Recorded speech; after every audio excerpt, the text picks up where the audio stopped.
guys, welcome to my channel. My name is ReadingBear and I hope you are ready for some more stories. And today, we'll take a look at some new entitled people content. If you enjoyed my content, please don't forget to subscribe to my channel and post some bear emojis in the comment. And now, let's dive right into the stories. The first story is titled, "You Are Too Expensive to Fire." When I sold cars, we had a really nice showroom with large glass windows. One day I was tasked with moving a powerful V8 sports car, which was in the showroom. I was supposed to reverse the vehicle into position. However, the floor had just been mopped. I put the car as what I thought was reserve, manual transmission. When I started to let up the clutch, I felt the wheel slip, so I thought, floor is slippery, just give it a little bit more. I give it a little bit more and the car launches forward into the large glass pan. Thank God it was a hard top. When this happened, I freaked, let go of the clutch, and the car had enough power to break the glass pane. This was right before opening. The glass pane was massive, that extended maybe 20 feet wide and 20 feet tall maybe? I'm not sure, it was ducking big. This all right before opening on a Saturday. I get called into the GM office, who asks me for the facts. I tell him what happened. He asks me if I'm okay with doing a breathalyzer. I agree. I hadn't been drinking that morning or the day prior to. I passed. He said, "Well, you're sober, so that's good." I go, "Yay, I am. This was just an incredibly dumb mistake." He goes, "Yay. It was." I ask, "So, am I fired?" He laughs. "You are too expensive to fire now." I ask, "What do you mean?" He goes, "Do you know how much it's going to cost me to replace that glass pane?" I go, "A lot, I imagine." He laughs, "Yay, probably more the car you used to drive through it with." I go, "Oh wow." So I go, "So I'm not fired?" He goes, "Oh hell no. I know you will never ever do that again. From now on you're in charge of moving cars inside the showroom. Now get back to work." And I went back to work. I personally refused to move cars in the showroom for about a month or so. Eventually I started doing it again and did not have another accident.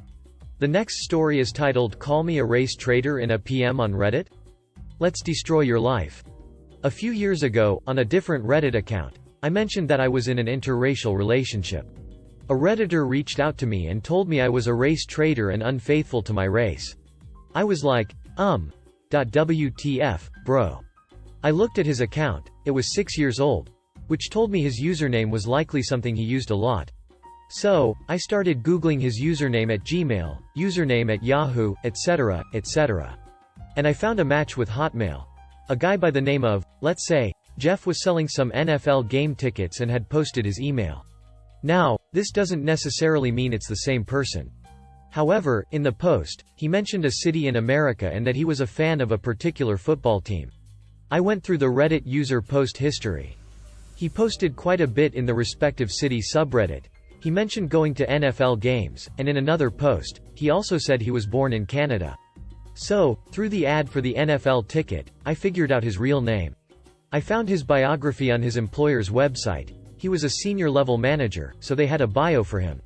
In that bio, they mentioned he was born in Canada, was a fan of said NFL team, and loved living in the city. I also found his LinkedIn page during this time. So, I sent him a connect request on LinkedIn, which he accepted. I figured he would because he had 500 plus connections. So, here's what we know. His username matches his email handle. He likes the NFL team. He lives in a said city that he posts in said city's subreddit. He was born in Canada. I then found his Facebook page. His Facebook page was public, and he posted what I would describe as semi-racist material. Also, his Reddit page was significantly more racist. Based on the numerous connecting factors, I determined, so I create a report. I included screenshots and links and summarized my findings in that report. Now, based on this person's position in his company, he likely had a significant role in deciding who this company employs. Also, his company clearly stated they were an equal opportunity employer. So, I called their HR department, I found the number, and I called them, and I asked them, would you be concerned if a senior level manager in your organization was a proud racist and degraded your equal opportunity employment policies? They were concerned. So, I told them I had done an investigation into one of their senior level managers and described he was racist, and I had put together all my evidence and findings in a report and could email it over to them. I emailed them the report. A few weeks later I called to get an update and I was told they appreciated my report, however they would have to comment on the status of their decision and make public statements in regard. Basically, thanks for letting us know, but we aren't going to tell you crap. That's fine. So, I waited another month, and I kept checking his LinkedIn page. Then one day, I saw a LinkedIn post from him in which he said he is looking for a new opportunity and if anyone had any positions open. So, I messaged him on Reddit, and I told him, "Hey bro, heard you got fired. Just want you to know I'm the reason why." He threatened to find out who I was, hunt me down, assault my spouse and strangle me to death. So, I reported him to Reddit admins who promptly perma-banned him. Now, he really should have learned his lesson. Because guess what? He didn't connect the dots, he didn't know I could see all his LinkedIn activity, he didn't know who I was, he simply acted in rage. So, I put his newest message in his folder, and added it the report. Because you see I can be an incredibly vindictive motherducker. I checked his LinkedIn. Once a week. Good news. He got another job. Bad news, their HR department was also quite easy to get a hold of and discuss their new hires' online racist, threatening behavior. However, let's just say I had a lovely conversation with this HR representative. She was a woman and based on how she sounded and her name I suspect she was a woman of color. So, yay. I'm not sure what happened after this, because a few weeks later his internet history was cleaned up, and his LinkedIn page was deleted. However, this company listed their senior management, which was what his position was. I never saw his name listed, smiley face. What I suspect happened is after his HR reviewed my evidence they terminated his employment with them. I would have totally gone after him a third time, but he got smart the second time around. The next story is titled "EP Thinks They Rented the Whole Park." I'm at a city park with my kids. We've been to this park a bunch. There is this one spot where there is a rocky hill, all tree covered. Nice and shady on a hot day. There is a playground and a pavilion at the top of the hill. We get up there and I immediately notice loud noises and I'm having to step over cables and extension cords. Someone rented the pavilion and set up not one, but 3, bounce houses around it. Duckin' great. So I have to give the disappointing news to my kids that even though they are surrounded by bounce houses, they cannot play in them since this is a private party, but they are free to go hit the playground. Everyone is cool. I sit on a bench as my kids go to town on the fake pirate ship when I hear, "Hey."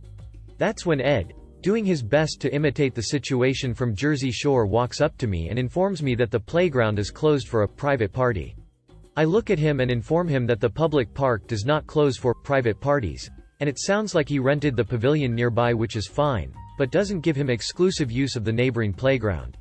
He storms off and returns with a rental agreement and shoves it in my face, telling me to get my ducking kids and leave. Right, so rental agreement is very clearly for the pavilion. All for the grand sum of $35 for 4 hours.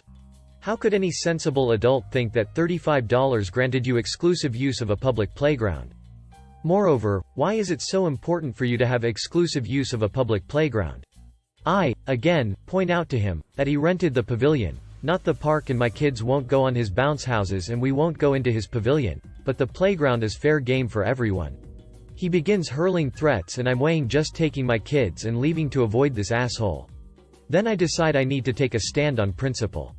So I tell him to duck off and proceed to use my phone to find the phone number for the park office. Our county staffs our parks. During the summer months they employ park rangers who have peace officer authority.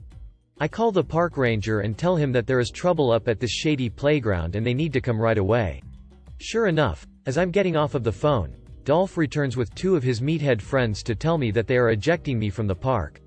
No, you're not. And if you touch me, I'm calling the cops and pressing charges. No anger, no rage. With this promise of action, however, one of them kind of widens his eyes and steps back, saying to his friend, "Just leave them alone, man." This guy, for some reason, does not want the police coming and it is very obvious. The ringleader won't back down, however, and tries his best to get in my face, scream and yell. He grabs my arm, I remove his hand. All of this just as I see the ranger pull up, yell for everyone to step back from one another and come over. This smug ducker shoves the rental contract into the chest of the ranger, telling him that I'm trespassing, and he rented this space for the day for his kids' party. Now, normally I don't like posturing by law enforcement, but here it was pretty amusing. Ranger. Touch me again and I'm arresting you. Reads contract. This is for renting the pavilion. You have use of the pavilion but the playground is open for public use. Hands it back. Also, your permit doesn't allow you to set up bounce houses. Where did you plug these in? Ranger follows the extension cords and sees that they ran them to the nearby public bathrooms. There was an outdoor outlet. It was locked. This dude cut the lock off so he could plug in his crap. Ranger comes back with the broken lock. Did you cut this lock? Ah. It was like that when I found it. Really? Because it was intact this morning. So some random person cut this lock and you just happened upon it within the last 2 hours? Ah. I guess. Long story short, he let them stay and let them keep bounce castles because he didn't want to ruin a kid's party. He wrote the guy a citation for the broken lock and the unauthorized power use and banned him from the park for the remainder of the season, after the party. Amazingly, this entire event was lost on my children who barely noticed anything was going on, likely because of the compressor noise. The next story is titled Food Thieves at Uni Got Lesions from My Food. I was reminded of this by a post somewhere else where someone asked if they could legally put laxative in their coffee creamer at work because it was being stolen. The answer was not BTW. In first year at uni somewhere in the west of England I lived in a large Georgian student house which had 23 postgrads living in it, all lads. We had 3 kitchens, but some people would raid other fridges, and I was sick of people stealing my food. In microbiology we were doing some experiments with an orthopox viral. Think of it as a much less severe version of cowpox, harmless enough they'd let first-year students use it with only masks, gloves and glasses. Anyway, one of my lab partners didn't use sterile technique on her inoculating loop particularly well and ended up with a blister on her lips. She used to heat it too quickly and create an aerosol. Eventually I was fed up with the thievery and took a little sample of said virus and added it to a block of cheese. A couple of days later the 2 perps also had a couple of blister-type lesions around their mouths which lasted a few days and meant they didn't want to go out. They had an inkling it was me, but I made some cheese on toast in front of them, while ensuring I wasn't cross-contaminating, so came away unscathed. The cheese gets hot enough to denature the virus. My food was never touched again, but I often think how risky this was.